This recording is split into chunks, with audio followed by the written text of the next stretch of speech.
Welcome to the broadcast, my dears. Well, wasn't that an unfortunate start to the day? It's day 2 today of Royal Ascot Week.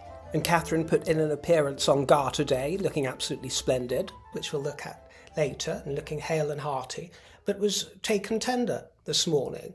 An announcement was put out at 12 p.m, 12 noon today, with lists of the carriages, and the Prince and Princess of Wales were due to make an appearance in the second carriage, but then within half an hour, by 12:30, the list had been withdrawn and revised, and there was a reshuffle, with the Lord Soames moved aside out of the carriage he was due to be in with their Majesties, and in his place Prince William instead. Lord Soames is the grandson of the late Winston Churchill, of course, and a Tory MP, and I'm sure he'll be back later. They'll find room for him in another carriage at another time. But Catherine looked so well, and it seems that she's been taken tender today. It just shows you can never judge a book by the cover, can you, my dear? And I'm sure that it's all just a bit of a blip, and I'm sure she'll return to royal service and duty too very soon. So all we can do is send her our well wishes for the moment, can't we, my dear? So she'll be missed today. But I hope you managed to comfort yourself with the sights and sounds of Garter Day at St George's Chapel in Windsor, the annual Garter Day service and procession that we've been through a few times now, my dear, haven't we, together? Isn't it astonishing how time flies? The royal diary and the royal calendar keeps with its churn. It just comes around so quickly. One almost can't blame Harry and Meghan for jumping ship and escaping all of those big fancy plumes that they have to wear on hot and sunny days. But this is one of the most traditional ceremonies of the royal calendar. The king and the knights process in grand velvet robes, glistening insignia and plumed hats within the grounds of Windsor Castle. And the Order of the Garter was created nearly 700 years ago in medieval times by King Edward III, and he was so inspired by tales of King Arthur and the chivalry of the Knights of the Round Table that he set up his own group of honourable knights, and the Order of the Sexy Garter was born. And I love to wear a garter in the bedchamber for the gentlemen, don't you, ladies and lady boys?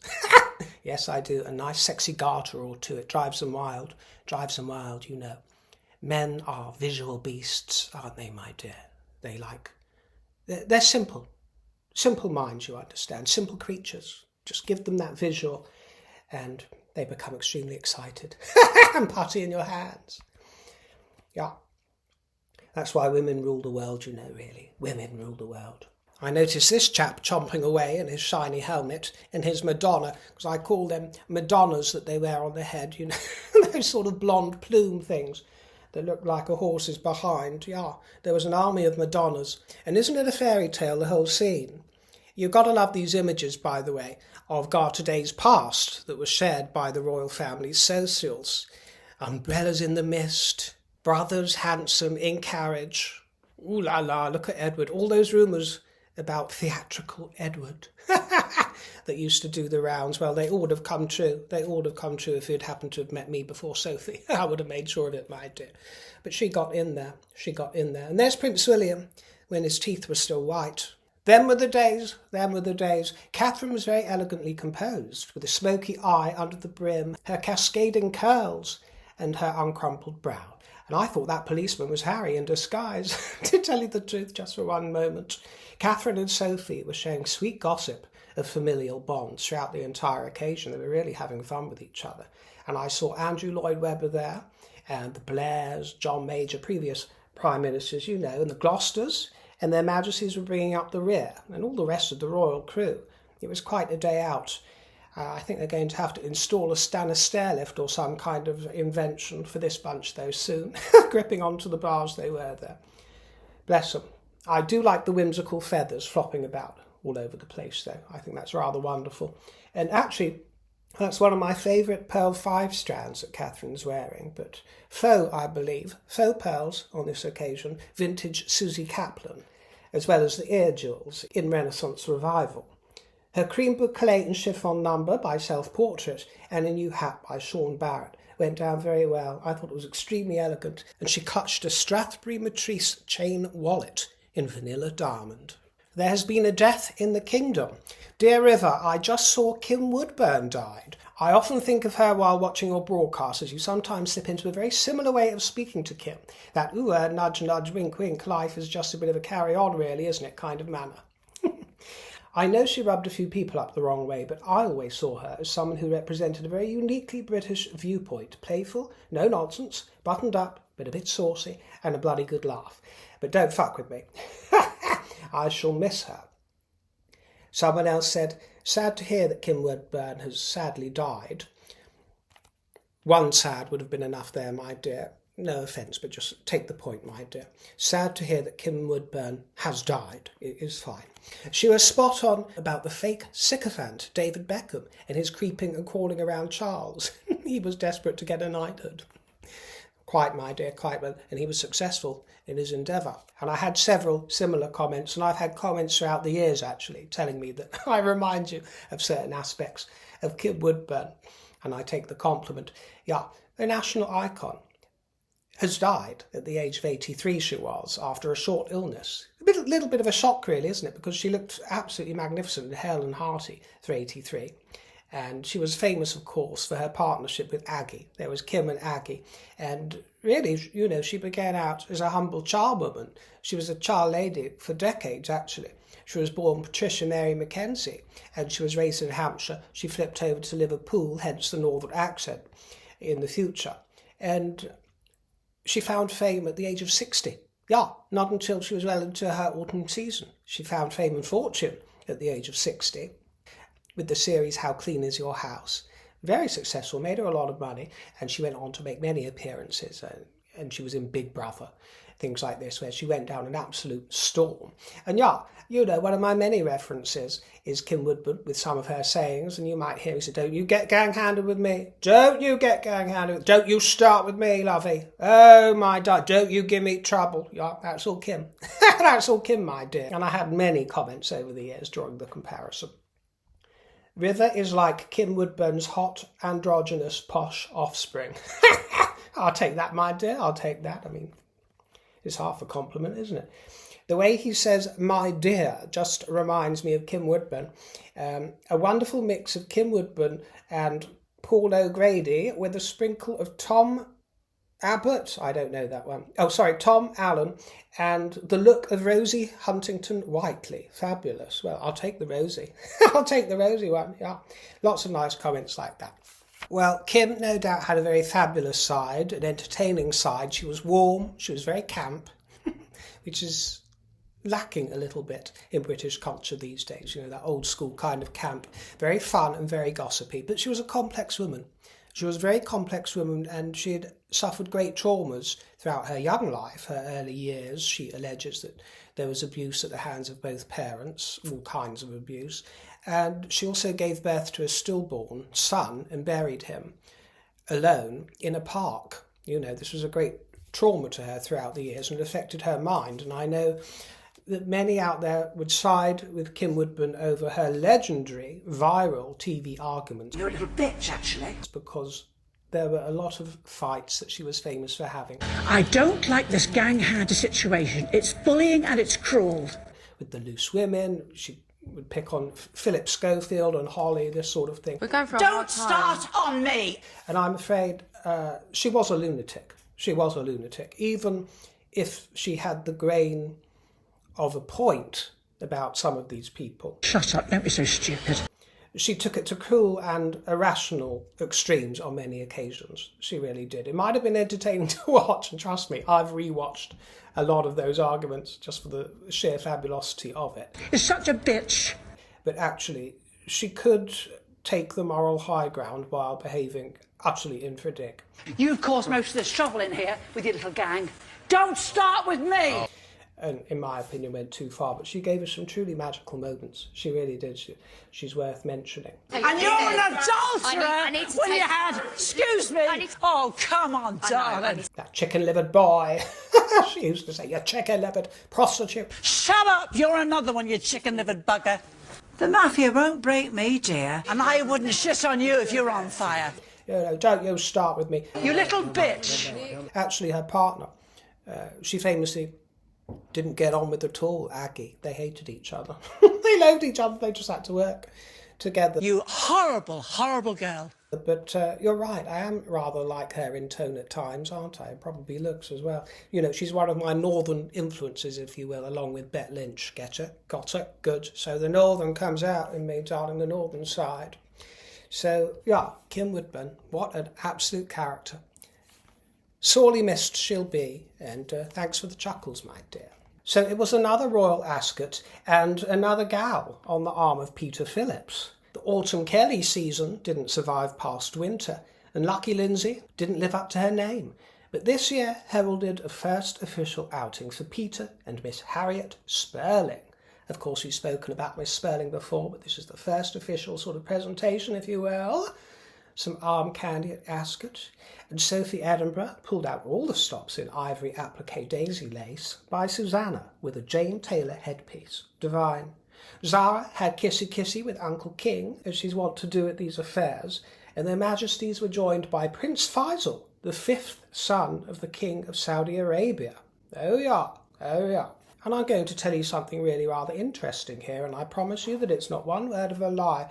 When I offered my keepsakes earlier in the year, I received an application for a keepsake from an actual princess, a princess of Saudi Arabia, a daughter of Prince Bandar. I'm looking at my notes because I don't know these names, but a daughter of Prince Bandar. I'm being totally genuine here. And the address came through from her email address that I was able to verify. Actually, it was Miss Fairfax that made the connection and brought it to my attention. She was on it. And the address that I was to post the keepsake to was the Royal Embassy of Saudi Arabia, based in Virginia. But it was not to be for the princess. She wanted to purchase it on behalf of Rima. And that Rima is Rima bint Bandar Al Saud, who is the ambassador to the United States. Yes. I am not peeing on your leg, my dear. If you know her, ask her. I didn't know much about her, but I can see from my research that she's an absolutely gorgeous woman, a wonderful woman, and I got a real kick out of being asked. I am sad to say that actually after I responded to that initial inquiry, the princess didn't get back to me and continue on with the order, so I never sent out the keepsake. She didn't go ahead with the purchase. Maybe the email went to her junk mail, or they decided it would be unwise. But it certainly gave me a kick anyway, to know that they are quite evidently basketeers, my dear. When I tell you these things, it sounds ludicrous to tell you, but I'm telling you now, this princess, daughter of the Sultan, or whatever he is, and the ambassador to the Saudi Arabia ambassador to the United States, based at the Royal Embassy of Saudi Arabia. I'm tripping over all of these words, my dear. Sorry, my dear, but they're basketeers. They watch the show. They love it. And this ambassador, Rima, presented her credentials to Donald Trump in 2019, and she took office becoming the first woman to serve in the role of ambassador in the country's history. Isn't that something? Congratulations, my dear. And your Royal Excellency. Well, I might start fearing for my life now that I've mentioned that. For telling you. See how I put my life on the line? For telling you, my dears. But if I get kidnapped, try the Saudi Arabian embassy in Virginia. Anyway, I'm truly humbled. Truly humbled. You're in grand company, my dear. Grand company here. And so are they. So are they. Don't get it twisted. Also in this carriage was the Lady Sarah Keswick, who is one of the Queen's companions. I absolutely adore the girl. And in the second carriage, the Princess Royal was featured, as were the Duke and Duchess of Wellington and the Queen's sister, Mrs. Annabel Elliot. Peter Phillips debuted Harriet in the third chariot, Harriet's chariot, and they were accompanied by Mr. and Mrs. Anthony Horowitz. Of course, he is the writer of Mystery and Suspense, of great success. Now, we can't escape talking about Meghan today because she's been up to all of her old tricks, hasn't she? Beginning with an announcement that on June the 20th, so 2 days thence, we're going live with the products you love, plus some new delicious surprises. And I notice Snow Commerce Inc. is the merchant of record for as ever purchases. Well, I'm sure that other online sleuths have been all over this for many months and looked into Snow Commerce who are owned by Printful Incorporated. But a merchant of record, an MOR, is a legal entity that takes on the responsibility and liability for handling transactions and legal aspects of selling goods or services, particularly online, for those of you who, like me, were uneducated on the subject. And I've seen a few suggestions online. I didn't look into it much, but I've seen a few suggestions that perhaps all of this, what Meghan's getting up to, is actually contracted out to private associates while she markets everything as her own. A rather hands-off operation, in contrast to what she's telling us. I think the truth is probably likely somewhere in the middle, that she over-eggs her own revolting pudding. Well, she keeps banging on about her quest for great customer service and great customer experience, and that seems to contrast rather wildly with the reputation of snow commerce, which is absolutely dreadful. Well, we were treated to an interview between Meghan and the host, Emma Grede, is it, or Grede? Emma Grede, we'll call it. And this podcast is called Aspire, which actually reminds me of a dental practice in Tufnell Park on Fortress Road that I walk past quite often. Not my dental practice, I've got to tell you, but it just completely put me in mind. And I don't know about this host very much, but what I will say is that she's very good. She's very good. Lots of energy, lots of enthusiasm. She's curious. She's on it. And she's not too self-ingratiating. I mean, she did shower Meghan with a few compliments and praise, especially as it got further and further into it. But she was quite bold and fearless in some of her questioning and sort of picking up Meghan on certain points, more than one would imagine Meghan's interviewers to be inclined to do, which I appreciated. And quite a savvy young lady. This was called Why Ambition is Her Jam, with Meghan, the Duchess of Sussex. And we learned that Meghan had a grandfather on her mum's side, of course. Never say anything or touch anything regarding the dad's side. On the mum's side, who owned an antique store. Yes. And she was watching and learning the business and about customer service from her earliest years from Grandpa. And Doria, of course, was a travel agent. And so she would go downtown and make dresses for the local fair. And Meghan started making and selling scrunchies for $1. She would sell them for $1 at school and make them up on a sewing machine. So she was this young, enterprising genius from a very young age. It sparked something in me. What, greed? Greed. And malice. Meghan looks fantastic. There's no two ways about it, in my opinion. And no Botox. She tells us about her partnering with Netflix, about her launching her brand together with her content partner. And she says that it's taken things to the next level. And she says that even when she's under immense scrutiny, and even when things look like they are quiet from the outside, someone else's urgency is not my urgency. Oh, she's very self-assured, this girl. She says that she's very involved in the finance part of the process. I bet she is. And she speaks about the consumables category, saying that it's notoriously hard. But then she waxes lyrical about the spirit of sharing and how it's so important to her and all of this bollocks, you know. And why wouldn't I take it global? It's the spirit of sharing. The spirit of merchandising, darling. You know, bollocks, bollocks. Throughout this interview, she goes on and on about authenticity the entire time, about being authentic, acting authentic, projecting authenticity. But she's missing the trick. If you are authentic, you don't need to be authentic. Do you understand? You don't even need to consider it. You just are it. Don't start with me! Why is this something that these people don't seem to be able to get through their thick skulls? All the dissertations they write on authenticity is extremely inauthentic. Emma asks her if she ever suffers from imposter syndrome. Of course not, says Meghan. Of course not. No, I don't. Always had the entrepreneurial spirit, she says, and I've always been able to guide my team. Oh, she admits that she's happy to ask and learn, and actually she has quite a healthy attitude in that respect for what she offers us. What's really going on behind the scenes, of course, is quite different compared to what we hear in other quarters. But Emma has the boldness to ask Meghan whether or not the selling out of as ever was planned, meaning keeping the inventory extremely small so that they would sell out within an hour, which of course we all suspect. Yes, Emma had the boldness to actually hold her to account over that. I could see that she was prodding and poking her to try and get to the nuggets of truth that others might be fearful to tread in her presence. So I appreciated that. And of course Meghan denied it, saying, no. Well, give us the numbers then, Meghan.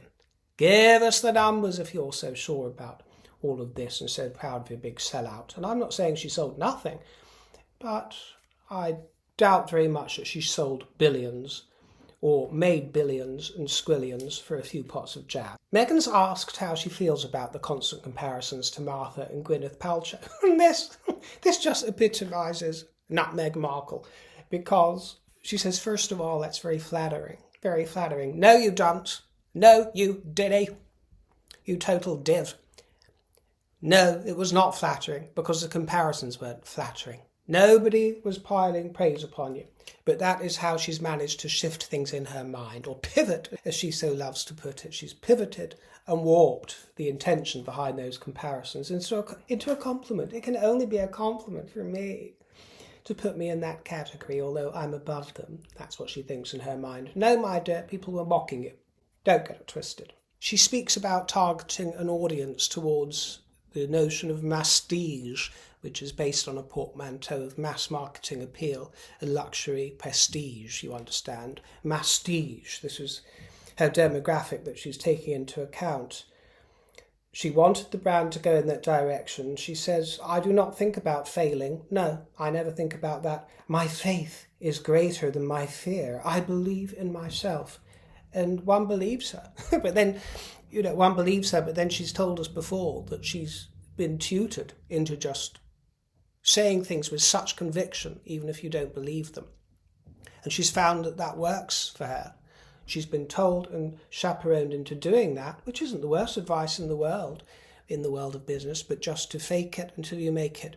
Act very confident, self-assured, never doubt oneself. But it seems like she's managed to convince herself of these aspirations, but not necessarily anybody else. This is where it goes a little bit awry with Meghan Markle. She's asked what she would do differently if she was given the opportunity to go back and do it all again, how she would change the narrative. And she says, I would ask people to tell the truth. So earnestly she does it. So sanctimoniously. Well, so would the late Queen, lovey, because she already told us that when she said that recollections may vary. Yeah, and she was talking about your truth, Meghan. Your truth. Serena Williams soothed Meghan by saying that a lie can't last forever. A lie can't last as ever, do you mean, Serena? And Meghan even touches on the subject of her twerking video of late, and she has absolutely no shame about the whole affair.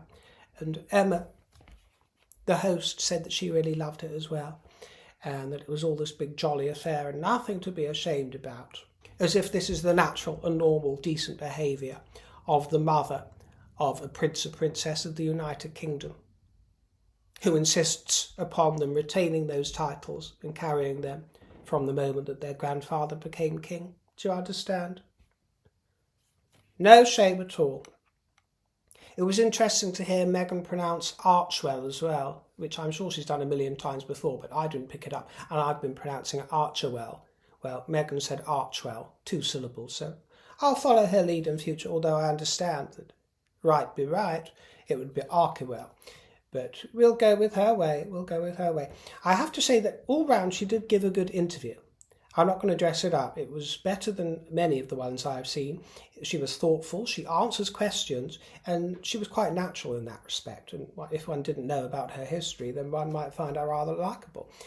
She speaks of her investments. She's not an airhead, she's not a total dunce. She's not the expert and the pro that she proffers herself to be, but neither is she a complete dunderhead or an airhead like myself and Harry. She's got a passion for her story. This is her great passion, her story, her fairy tale. She is her own heroine. She's a real go-getter, she is. There's no doubt about it. She's got that American spirit. And I know some Americans might object about that, but from an outsider's point of view, we associate the American spirit with the entrepreneurial, go-getting, gusto, unabashed, unapologetic, unashamed. And I'm not saying that we don't have some of that here in the kingdom as well, but of course that does come with a certain English reserve behind it. So one can understand the clash of cultures in that respect. But she was generous with her time, I thought, and in conversation. She was. Meghan said, now this is where I disagreed with her. She said, we are trained as young girls to not talk about money. We are trained as young girls that it's very gauche to talk about finances. Who? Who trained you in this, Meghan? You were raised in California. You went to the Immaculate Heart. Who was instructing you in this? You're going to blame your father for that as well? Nice girls don't talk about money. Well, of course we know it wasn't him. Who exactly is doing this? This is where the delusions begin turning into lies, because if you picked her up on it, she wouldn't be able to tell you who told her that, or where she picked it up, or, where she got the hint from society that that's the case. It's not the Victorian age or something. She wasn't born in the 1920s. Or were you? I don't know, my dear, but no. This is where she starts getting everything twisted, and it's actually a victim mentality that isn't healthy to promulgate. Do you understand? And when she's asked about the recent podcast, Confessions of a Female Founder, and why it ended, she won't admit that it ended because nobody was watching. They dropped like flies, didn't they, in episode 2 or 3 after the initial flurry. By the time Tina Knowles came bouncing along for the bonus episode, there was about 2 people watching, Meghan and Tina. And that was about it. Just admit it, She says that it's going to be interesting actually to return perhaps after her funding journey, when she's had successes and can go back and reflect rather than starting out. She says, I know people want more. Maybe I'll be able to do it one day. This is complete delusion. Nobody wants more. They want you to shut up. Shut up, don't be so stupid. And not because you're a woman, and not because you're a repressed member of the royal family, but because you're boring as fuck. She comes out with this sophistry. She says, and I loved the host for this because she picked her up on it. She says, you have to remember there weren't a lot of mixed race roles back in the day. This is in the run up to Suits. There weren't a lot of mixed race roles. It was so difficult for her because of her colour. And Emma Grede, who's black, picks her up on this and goes, really? Really? She's a Britisher, this Emma Grede, based in LA now, I think, very successful. She, really, love? Really? You're really telling me that? So she doesn't buy it. And actually, well, try being a straight white bloke in the acting profession these days, especially a couple of years ago. I was in a tube station the other day. I walked past about 7 different advertising billboards that we have down in the underground. And not one single white face on any of them have been completely eradicated. All people of colour, which is wonderful. It's all good, but you wouldn't think that you're in a country that still has a population of 82% white folk. They've just been completely erased, my dear. Yeah. But, she is lying when she says that she was concerned what everyone around her thought of her back in those days when she was on the casting couch. The casting the casting adventure that she was on. She's lying. She says that she wants to set an example for her children. No, you're lying, Meghan. You've never had a moment of self-doubt with regards to your colour or your race or anything else. You've always been very castable, by the way, even 10, 20 years ago, always very castable. You made for an attractive young lady, whether they read you as white or mixed race or unknown exotic heritage, whatever it was, my dear. Not many people had you down as black until Oprah Winfrey came along. But whatever indeterminate race they thought you were, it was nothing but an advantage. So you're lying. Slight shift in subject matter here to finish off with. But we saw Andrew Lloyd Webber on Garter Day, didn't we? And I've been watching a few interviews with him lately. And I realise why I always find him a little bit shifty looking. It's because his eyes never stop moving from one place to another, from the camera to the host, the interviewer. eyes all over the place. It gives off a shifty impression, although it can be quite delightful. But those flickering eyes unnerve me. Well, of course, he wrote Evita, which I reference very often here on the broadcast, because Meghan does her great Eva Peron impression all the time, doesn't she? And she tries to paint herself as an ambassador of Argentina when she was really interning. You understand. And we also spoke of Elaine Page becoming a dame in the King's Birthday Honours last week. Well, somebody asked me in the comments if Elaine Page was my favourite Evita. I think she originated the role here in Britain. Don't quote me on that. But I think she was the original Evita. Or I've been asked about Patti LuPone's rendition, and even Madonna's. I've been asked for my thoughts on that. Well, firstly, I should mention that it's going out as of this week in London, a new production of it. You know, same songs, but it's been rejigged and modernised with Rachel Zegler in the title role. And I only heard about this recently, but I was absolutely horrified because I didn't enjoy her in Snow White and all the business surrounding that. But I will tell you that there is one rather genius element of it that was in the news this week, and I kind of clutched my pearls. It's rather fabulous, actually, because for the Don't Cry For Me Argentina segment where she sings the famous song, Evita, played by Rachel Zegler, leaves the stage and she takes to the actual balcony overlooking Soho to perform to the public, to any public passing train of Soho. Do you understand? She performs it to the crowd. I think that is it might be a marketing gimmick, but I think it is absolutely genius. And it's relayed back to the audience in the auditorium via video, so they actually don't see that live.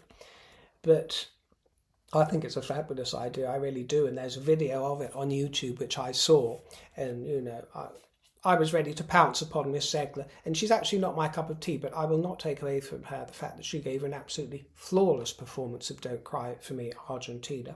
She really did. I've got to admit it. It's not a voice that I would ever listen to for pleasure, do you understand? This is the thing with the Rachel Zeglers of the world, politics aside. That is not a voice that I would ever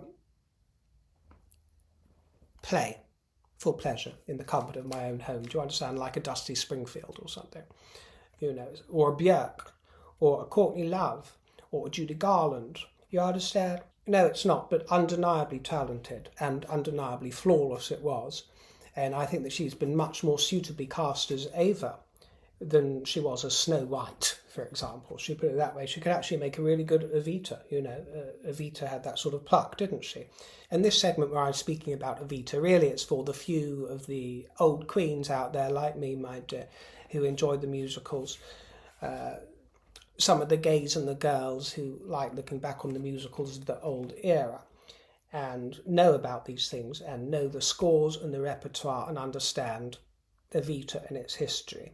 So this might not be interesting to anybody else out there, but for the likes of me, you know, I've YouTubed Rainbow High to death, for example. For me, that's the zenith of the Evita performances. Rainbow High, the song Rainbow High. I've seen so many performances of it and renditions of it on YouTube by many different actresses. And I don't mind Elaine Page's performance of it at all. I enjoy it. Patti LuPone's? No, I've got to say. She's got a tendency to go off and become a little bit Ethel Merman, if you will. I am a person who will always prefer high-octane, electric, high drama and slightly camp, diva-ish versions of Eva Peron. That is the way that I like my Evita, whether or not she was like that in reality. But I don't like them to become cartoonish, as I feel that Patti LuPone renders the role. That's just my impression. The timing is not right for me, her timing. And actually, President Trump is a huge fan of Patti LuPone because Evita was friends with her, I believe, and his favourite musical is Evita. Donald Trump's favourite musical, he loves an old musical number here and there. His favourite is Evita, and he saw her in the role 6 times with Evita. Trump. So it's horses for courses, isn't it, who we all enjoy. And as for Madonna, well, that is enjoyable. She did a good job with the role, but in my opinion, and under the direction of Alan Parker, she never really took it off the page in the way that Evita should fly. My favourite Evita comes from a very, very little known British chanteuse by the name of Jackie Scott, who played the role in the 80s, I think it was the early 80s. And her rendition of Rainbow High gives me the goosies like no other. And, you know, this is a little nugget for those queens out there who want to hear it. I'll put the link in the description box with a few caveats, because this is only going to be exciting for those of you who are familiar with Rainbow High and familiar with the show, really. But I must caveat this by saying that the recording available is awful quality, dreadful. I think it's just some amateur pickup from the audience in the 1980s. And I would say listen to it through headphones. That will help a little bit, little earbuds, and listen to it in its entirety. Don't just go to the climax, because that is the best bit of it. But it's a short little piece, just 2.5 minutes. And of course, she's British and it's a British musical, so it's sung with a British accent, which I much prefer. That's something I didn't enjoy about Madonna's performance. I don't like Evita done with an American accent. I understand that Evita was not English, but it was written by a Britisher, and I just prefer the neutral sounding to my ears, not to American ears, but to my ears, I prefer the British sound. And I will say that I was pleased to see Rachel Zegler doing it with a British accent, which works so much better in my opinion. But if you play this piece, you'll enjoy it as it starts going along. But wait for the climax, my dear. Wait for the big crescendo, which is my favourite high camp dramatic bit of the whole song and the whole show. There's a drum roll and then she goes into I'm the saviour. That's the bit that gives me the goosies, my dear, and she hurls it out like a pneumatic drill from those tonsils, my dear. She belts it out. It is a true classic belt. And she doesn't have the totally flawless technique of a Rachel Zegler, for example, but she has something more. There is a shrill quality in her belt, and it's a true belt, and that sound is belted with such gusto and such power that it actually does make the sort of noise that a rainbow would make if it could sing, that a high rainbow could make if it could sing. Yeah. I've never heard it done better, and it gives me the goosies. So I hope one or two of you will enjoy that tip and that performance. I've done it in front of the mirror with a fan or a hairbrush a few million times over the years. My own rendition. Yeah, maybe I'll take over from Rachel Zegler. But they couldn't afford me, my dear, to be honest. They couldn't afford me. Take care. I'll see you next time, and toodle pip.